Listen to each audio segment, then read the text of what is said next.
Hello and welcome to the Midlife Men podcast with me, Philip Briscoe.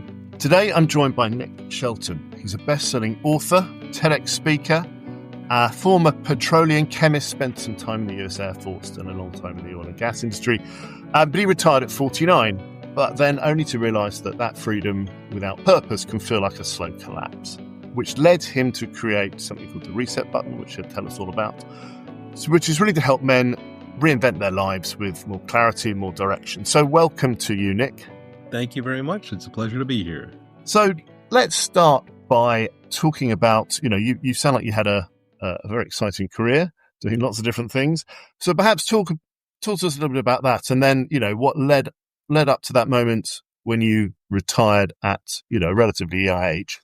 Right. So the career, great. I loved my career. So started off in the US Air Force, and the great thing about that was the structure.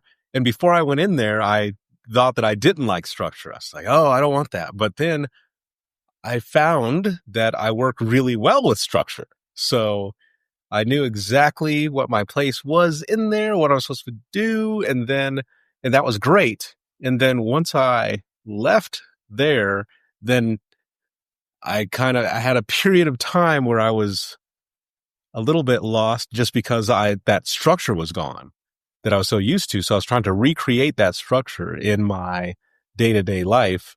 And so I was able to somewhat do that. But then once I got into the oil and gas industry, then it wasn't the same type of structure as the military, but it was another structure that I could navigate. And I was able to do that really well and built so my identity was wrapped up in that, which I think a lot of people in what I feel is the first phase of their life, it's the achievement phase. So your identity is kind of wrapped up in what you do and how well you do it. And that was me. I felt the same way. And I did very well. I felt that I was a big deal. I felt I was important at the time. And then when I retired and, so I have a brother, an older brother, and we're very competitive. He's 2 years older than me. And so my goal was to retire before him. I had to beat him because we're always competing. And so I won, but then, so retiring at 49, with all the success and feeling like I was a big deal, once I retired, then everything changed because all that currency that I had built up, it's like I had a lot of currency that was not accepted in this new phase. So it changed everything. And we can get into that. I can talk a little bit more about career stuff, or we can start getting into what happened. Yeah, let's talk about, let's drill a bit more into that then. So you took retirement. And I guess your expectations were, hey, I've been working hard all my life. I can now relax. And, but I guess the reality was, I think you called it a period of slow collapse. I guess the reality was quite different then. Yeah. So when I retired, it was interesting in that, so there's a little vacation phase in there. So did a lot of traveling but when that stops and then you have to do something, that's when everything kind of kicked in because, in my mind, I just pictured, I'll get on a boat, I'll relax, and, have some margaritas or something. But that only lasts maybe 6 months, 9 months. And then I said, what am I doing? And the thing is that, I felt like I was fading away, like I was dying, but I wasn't dying. And so, and a thing that was hard about it was nobody noticed. So people would always ask me, oh, did your family, were they concerned about you? And I said, no, nobody noticed. No, not family, friends. They were just like, hey, good job. You're fine. And everyone just assumed that I was fine because, hey, you retired at 49. You're good. And I wasn't good, but it's hard to say that there's a problem or ask for help when everybody's cheering you, saying, oh yeah, I'm trying to do what you did. and you're like, yes, okay, thank you. But it was very tough because I went into kind of a depression because I was like, well, I went from having this mission every day to now, okay, now you can do whatever you want. But I said, well, wait a minute. I hadn't thought of this before. What's this new mission? What's next? And what about, let's talk a bit about identity, because actually one of the reasons I started this podcast was because I did something similar. And I realized that without the job role, a big part of me was missing, which I think is what you're saying as well. And I couldn't really find anything out there, any resources that kind of gave advice or anything like that. And I realized how much of me was wrapped up in a job or a job title. So, why do you think that happens, particularly to men? I know it happens to women as well, but why do you think that happens particularly to men when they stop what they're doing, when they retire? Well, I think it's glamorized. We always see the spotlight shine on the achiever, the person that's doing the thing. And so it's kind of like, I look at it as like being a warrior out on the plains versus the village elder, the wise man in the tent, and so the spotlight is on the warrior out on the plains. Nobody's saying, hey, I can't wait I want to be the wise man in the tent. No, the glory is out there. So if you look at it like sports, nobody's aiming to be in the back office. Man, I hope I'm in the back office of the sports team one day, making decisions. No, they want to be out, the star on the field. And so I think that we were conditioned to say, oh, I need to be that. And even if you somehow are out there on the field, then it's hard to picture yourself not out there and, back in the back office or in the tent now. Was it difficult because, added to this, it was a decision that you had made? Nobody had kind of forced this on you. You made this decision, and now, not that you were regretting it, but I guess, you had to live with those consequences, which I guess is often quite difficult as well. Yes. Yeah. I'd been waiting for this forever. I said, oh man, I can't wait to stop working, to be retired it'll be like summer as a kid. It'll be endless summer. I can just play, but everybody else is working. So, I'm the only one that has all the time.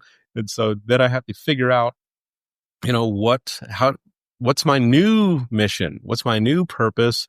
And, my reason to get out of bed in the morning because like I said, nobody noticed. And even if you tell somebody that's not like, I'm sure that your listeners would probably relate, but if I told my friends and family, like, something's wrong with me, I'm going through some stuff, they'd say, what? No, because they can't imagine that, once you get that endless summer, that everything you ever wanted, that there would be a wall. So yeah, I felt that it was starting to, I was fading away like I was a ghost. And then one day, one of the turning points was, I was like just laying there in bed, and I thought, if I only had a reset button that I could hit to kind of start over. And then I thought, well, wait a minute. Why can't I do that? I can just, and I felt that first phase of life that was given to me, and I navigated that like dealing a hand of cards, and I did that. But now in this next phase, I said, what if I can just create this next phase? Because what rule says that I can't? So you took retirement at 49, which is quite young. We realize you did it for competitive reasons to beat your brother. But do you think there's a natural stage in life around that kind of early 50s mark where generally people are moving, there's a change. They're moving to a different phase in their life. Perhaps it's not, working as hard, career is everything, chasing money, chasing promotion. Do you think it's quite a natural, rhythm? And people may not have retired, but they may be thinking, I don't want to do this job for the next 20 years or 15 years. Do you think do you see that a lot when you're talking to other people? Yes, absolutely. I think it is a natural flow where one day you wake up and you say, wait a minute, this isn't this isn't what I was told it was, or it doesn't necessarily fit anymore. You've outgrown that stage of life. And so that's a major change there. And also, some of the clients that I've been working with have been, it's other life changes too. So some of them have just gone through a divorce and they say, well, my whole identity was wrapped up in my marriage and family. And now I'm over here. I have to start over somehow. And so but back to your point, I think when you get a little older, and it happens younger for some people and a little older for others, you have a shift where you say, wait a minute, I think I want to do something different, but I don't know how do you do that? How do you make that shift? And so a lot of people get hung up on I want to do something different, but I never was shown how to make that switch. And plus, there's a lot of society that tries to get you to not do that because it's not safe. It's not safe. Stay doing what you're doing. Be afraid to change. So you decided to yourself, create this kind of, I guess, a blueprint, if you like, for resetting.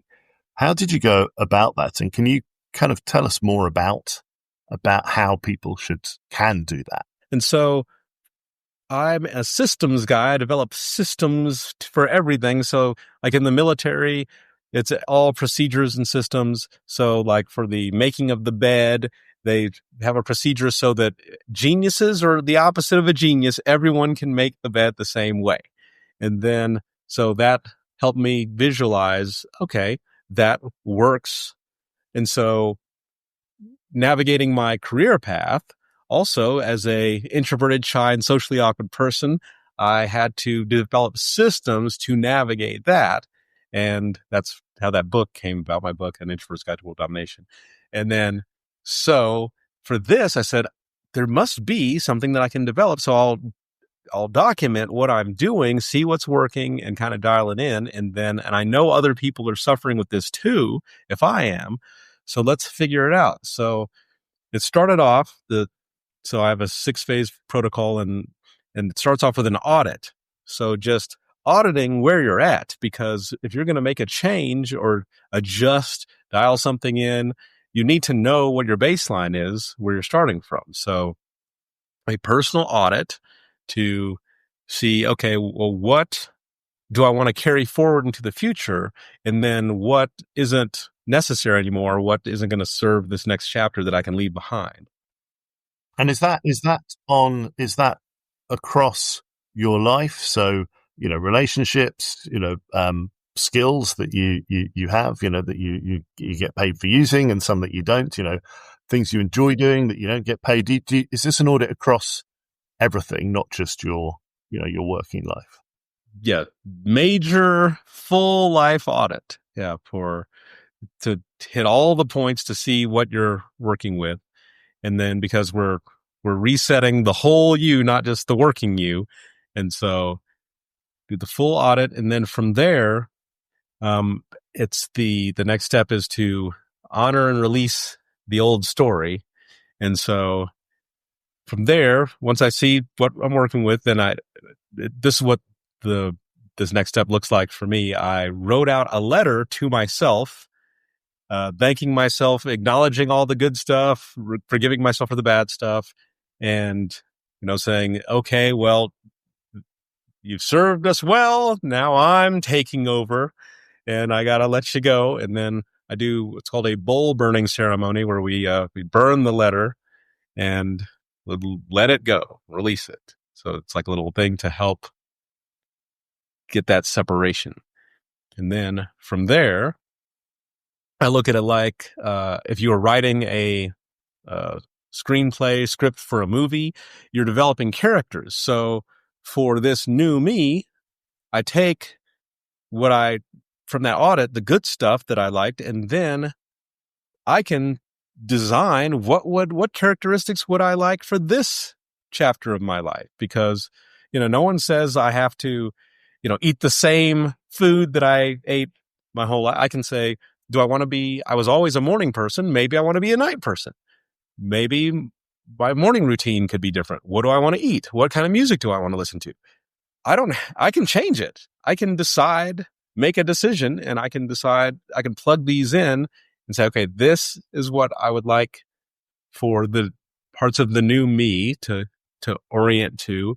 And then also I suggest that people, when we're in that big achievement mode at the first half of our lives, a lot of stuff gets left behind and we forget a lot of things that we used to love. So, for example, when I was really young, I used to write poems all the time. And then once I started working, I never wrote poems again.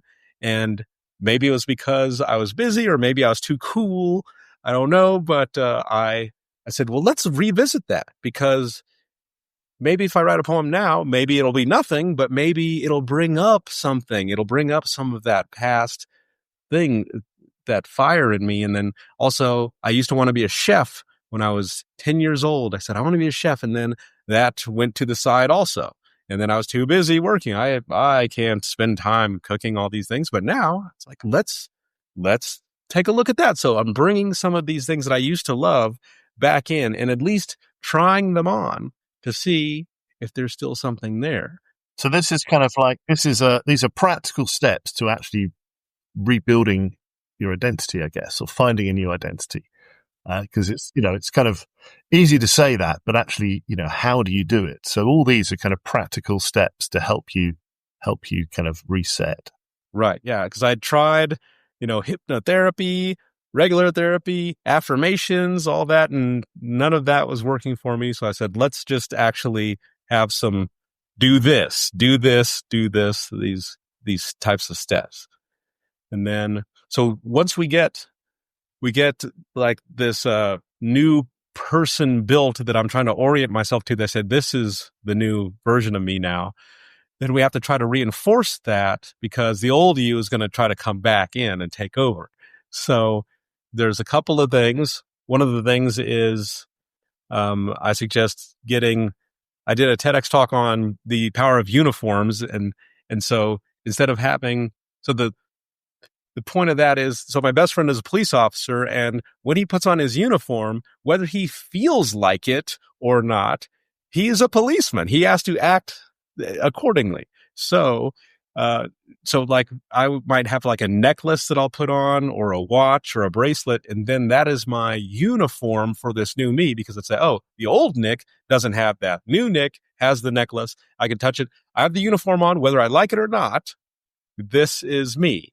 And so then also to reinforce, I suggest people do, and these are the default things, these can be adjusted, but take a dance class, a cooking class, and a language class.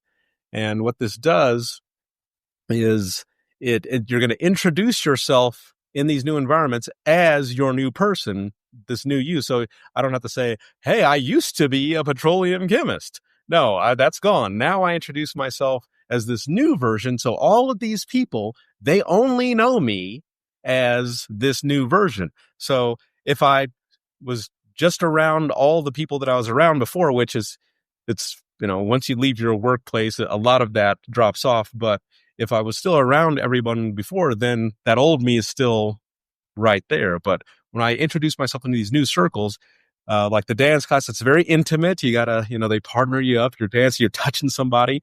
And so you're talking, they're learning about you, and you're putting these new qualities of yourself out. Like if I was interested in kayaking or something like that, I would mention that. And then they're going to say, they might not be interested in it, but they might know somebody. And it just starts building out these social circles around this new version of you. In the cooking class, the same way, you're burning a new meal with some stranger but you're getting to know them. It forces this interaction. And the language class, you're butchering a language with somebody, and you're learning together about each other, and you're presenting this new you to the world. And how do you present your identity then? Because are you actually because in the working world, you have a title and you do things like retire. Retiring is really a kind of work word, isn't it? So if you've done what if you're reinventing yourself, what do you say? I'm now retired, because I guess retired's a word that you wouldn't want to associate with your new persona. True. Yes. So I just say, here's what I'm working on. This is what I'm working on. This is what I'm passionate about right now. Here's a project that I'm doing. So that way, you still have something to say, but it's not like I am a, petroleum chemist. I'm an engineer or whatever. It's like I'm working on, a beehive colony right now, something like that. So then that person goes, oh, okay. Now they're associating you with bees. Oh, they're interested in beekeeping. And so, I'm working on building a sailboat from scratch. I'm I'm working on getting my pilot's license. Something like that. And then so that is how you would do that instead of the job title. And are you kind of defining what success looks like at this point? Because previously what success looks like because you'd earn so much money in a certain role and you'd have got a promotion or whatever it might be. How do you define success now? How do you go about almost setting goals?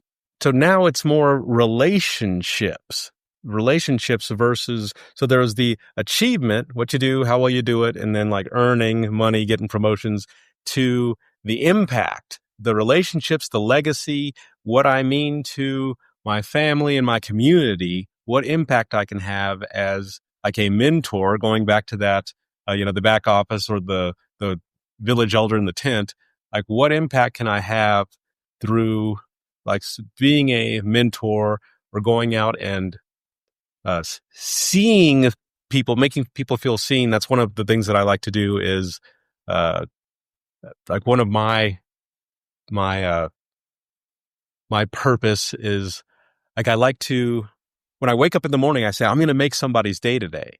And I don't know how it's going to happen, who it's going to be, but my eyes are open. I'm out there to try to see. It could be something small. It could be, uh, at a restaurant, pausing and instead of treating the person like a robot and just saying, this is what I want, actually engaging with them so they feel seen. You make that little connection.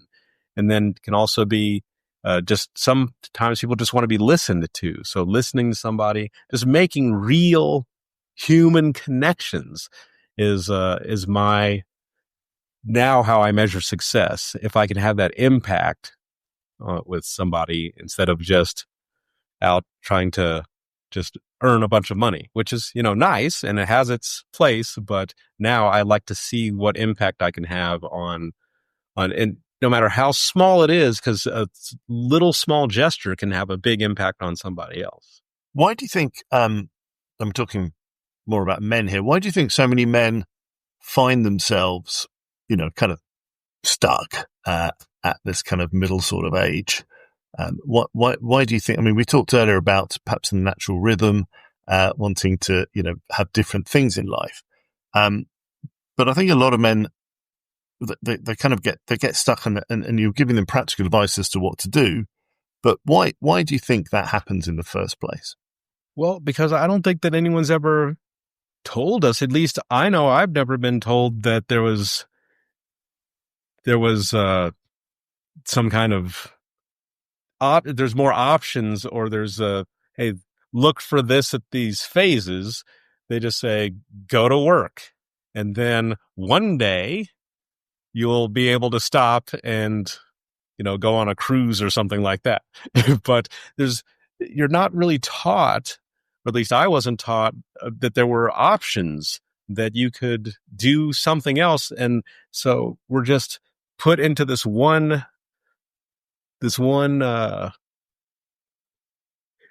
we get trapped in that achievement phase, and then we never really nothing shows us that there's another way, a way out. We might see or hear whispers of something, but then you say, well, how does that apply to me? And then also all your peers around you will naturally suggest, don't do anything different.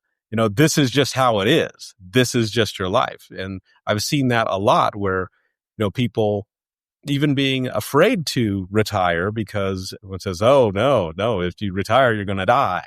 This is it. What are you going to, you just have to, there's nothing that I've seen that really prepares men for that next stage. And a lot of times it takes something big to make that shift. Like you might have to have a near death experience, like a stroke or a heart attack or something like that. And when people have that, then all of a sudden they say, oh, I'm going to do something different now. But usually if everything's okay, they just keep doing what they've always done, and nobody's encouraging them to do something different. And do you think, we have, a lot of us have families and partners and, friends and everything else. How much of this do you do yourself, and how much do you need to bring, everyone else along with you?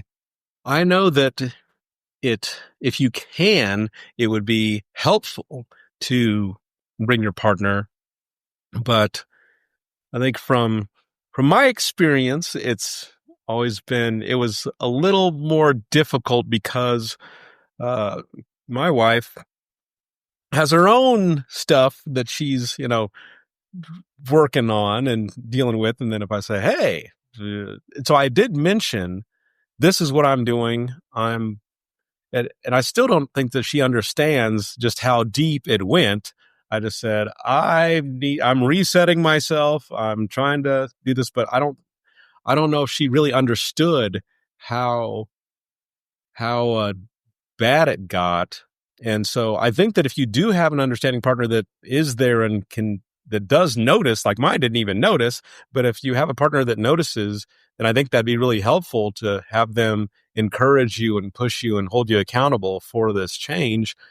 But if not, like with mine, then it's one of those things where I just had to say, well, I'm going to be doing some things to make myself better. And then she says, okay, do what you do. And, I made it work, but I think that if I had that, it would have been wonderful. So if any of your listeners have a really supportive partner that would notice that they were in a dark situation, then that would be great if you could get their assistance. My system was built that you don't necessarily need to have that because I didn't have that myself. Just going back to your system then. So we had got to the point where you were saying, right, take some classes, maybe learn a language or, go to dance class. What's the next step after that, to kind of get to your realization, your new identity? And then we're going to do some environmental curation. So around your home, you got to kind of alter it a little bit to fit this new version of you. And also a thing that you can do is change locations if you can. Some people that's not an option, but if you do have the option, just like we moved to an entirely different home, and as I said, I didn't really feel like I worked so many hours that I didn't spend a lot of time at home. And so the family, they had the house divided up into their sections and they had their own spots, but I didn't have a place. I didn't feel like I had a place there if I'm actually spending time at home.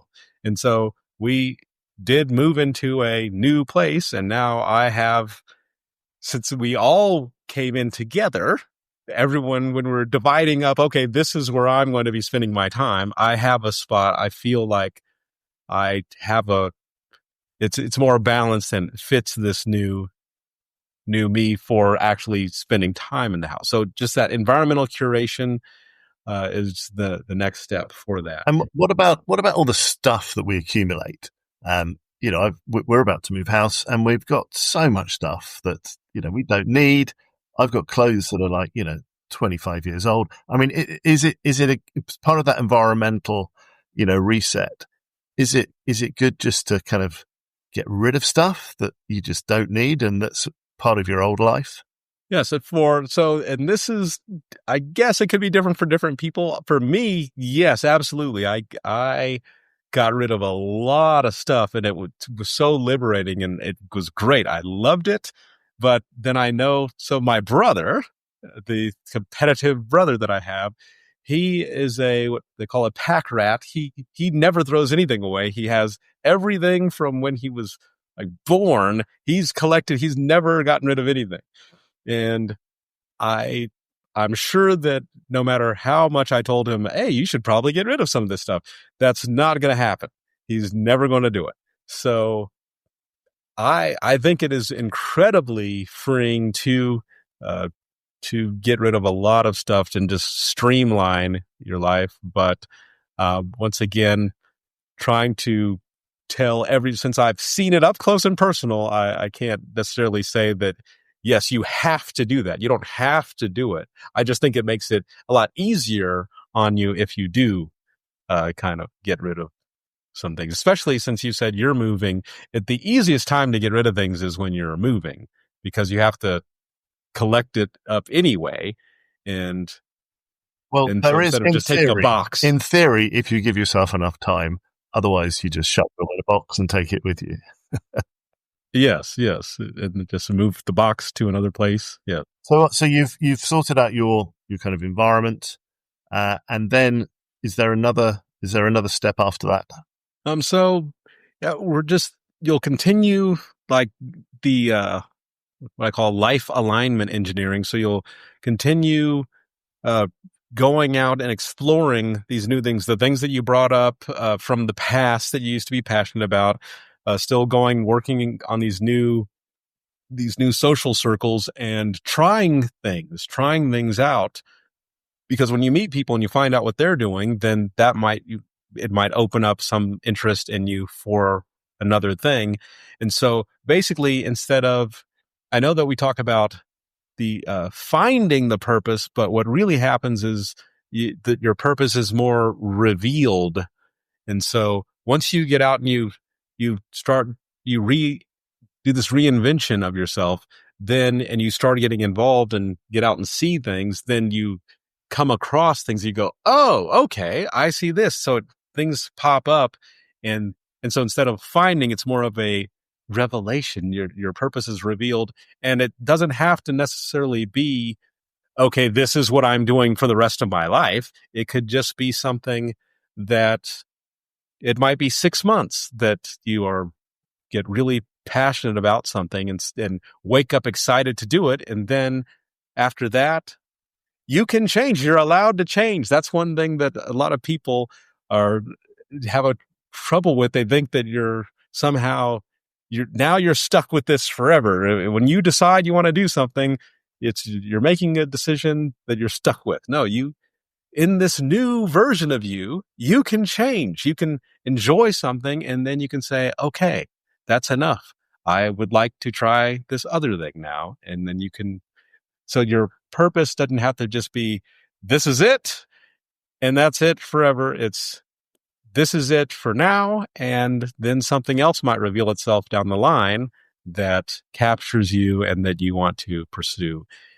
And then also during this time, it's great to be that mentor figure, because you have all this knowledge from before. And if you were working in an industry that you don't absolutely hate, then you probably have some skills, and you could probably help somebody out if they need help with something. And it's always great to, like for me, I get my success through other people success, their victories. So if I give advice about something and somebody does the thing, they come report back and they had a good experience, then that's a victory for me. So that gives you a sense of purpose then. following your reset, system. Do you now feel you have an aligned, sense of purpose? Yes. So now when I get up in the morning, the first thing I think is I'm going to make somebody's day today. I can't, always control my day, but I can absolutely make sure somebody else has a great day. And so that gets me excited. And then there's all these other, I have little hobbies. And then I'm a mentor to like 4 people now. And so so now this is my role as the village elder in the tent now. So I get to say, okay, what are you doing? What's happening? Let's go through this, and I can dispense some advice and see you get some victories through my mentees. And so, yeah, it makes me come alive, and I love it. But then there's also the other things like, sailing. I love sailboats too. But the sailing isn't my purpose, but you can have some really good hobbies that you discover as well. So for people listening to this, and perhaps they're going to go through a major life transition, perhaps they're going to leave their job, maybe they're going to be starting a new career. I know we're talking largely about, reinventing yourself after your identity within your career. But what's one piece of advice that you could give someone listening to this that they could start to do now, something practical they could do as a kind of first step on that way forward? Right. I would say do an audit of where you're at. So it doesn't have to, I know it's a big ask to say audit your entire life, but just a basic audit of where you're at and just see what seems to be aligned and what is off, what seems to be taking away from you, where have you sacrificed that you might want to bring some of those items back. And just a general audit of what was lost in the first stage and what you still have, and that'll give you an idea of where you're at and where you might want to go. Also, I can say that there's a thing called if even smaller than that, if you're kind of stuck, there's what I call a dignity scan, which is like smaller than an audit, but it's just because you need dignity first, and it's the bridge to the rest of it. So, and it's pretty basic, like what is a skill that I have? And then so you'd write that down. What is a skill that I have? And then say, how do I know? And then write that down. Is there one person? And so there's one answer to each of these questions. So you don't have to try to rack your brain to figure out a bunch of answers. So a person that cares about me, just so you don't have to think, how many people care about me? Just one. Think one person that cares about you, one who cares about me. How do I know? Right? How you know? Who do I care about? How do I know?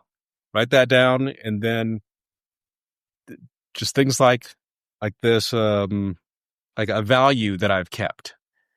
How do I know? And this kind of helps. I call it the dignity scan because it helps kind of get you back to remembering that you're still in there. You're in there, and it's like a little pilot light to kind of get things going. And so that would also be a good starting point.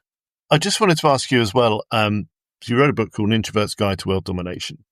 How did your introversion, shape your journey of kind of reinvention?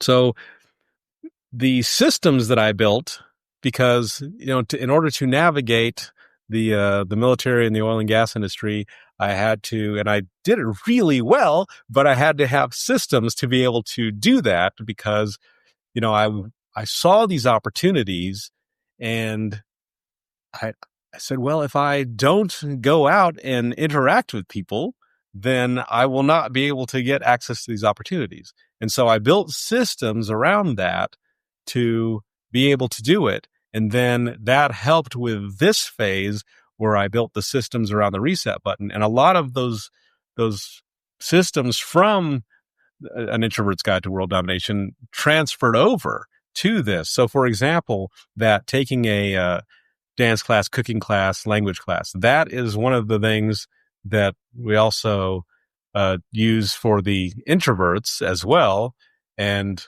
to get out into the community and build their social circles. And also it's a tip that I say, if you're traveling internationally and you're going to be there for a while, this is the best way, fastest way to build out a network. If I traveled to, say, Italy next week and I was going to be there for a month, I would say the same thing: dance class, cooking class, language class, and I would meet a lot of people really quickly and build out those relationships, introduce myself. And if you're quite introverted, that must sometimes seem a bit of a challenge to go out there and meet new people. What can people do to, give themselves the courage to do that? Right. It is a challenge. That's why we have to have the systems. So it's the little steps that we can do. So the first thing, the most important thing with that is just to show up. Show up. You have to leave your house and show up somewhere. Show up at an event. And whether you don't have to be the star of the event, the first step is just to be in the room. You don't have to talk to anyone. Just show up and be there and observe, because I'd say a superpower of introverts is observation. Just go and just show up, watch, and when you're ready to leave, just leave. You're not obligated to stay through the whole thing. And so it's baby steps. We just start off. That's the first step is just go to the thing. Once you feel you've had enough, leave. And just like they say, when trainers say, when you want to start getting into shape, just start by just going to the gym, and then you don't have to work out. Just go, turn around, walk out, and then you're building that habit of at least showing up. And then from there, we can take the next steps. But the most important thing is to show up. So if people want to find out more about the reset program, and connect with you, where do they go? They can go to resettheman.com, resettheman.com. And there's also there's a dignity scan on there too. It's free, just in case anyone wants to check that out. But yeah, resettheman.com is the website. And they can also find me on LinkedIn if they want to touch base with me on there. I'm easy to find, Nick Shelton. It's got a picture of my smiling face. Right. Well, we'll put those links in the show notes as well. Nick, thank you so much for talking to us. Really, really interesting. I love the systems that you've put together, and they seem a real easy to use blueprint to kind of help move through periods of change. So thank you for joining us. Thank you. It's an honor and a pleasure to be here. Thank you for listening to the Midlife Men podcast with me, Philip Briscoe. If you want to find out more about Nick and his work, visit his website, resettheman.com, and you can also find him on LinkedIn as Nick Shelton. His book, An Introvert's Guide to World Domination, is available to buy on Amazon and through other online retailers, and we'll put the links in the show notes. As ever, to help raise the profile of this podcast, it really helps if you can review the show, and please share it with your networks. If you have a story to share, then do contact me through the website mid-lifemen.com. And finally, a book called Men Speak Up, Journeys Through Mental Health is based on the podcast and available on Amazon and also through other online retailers.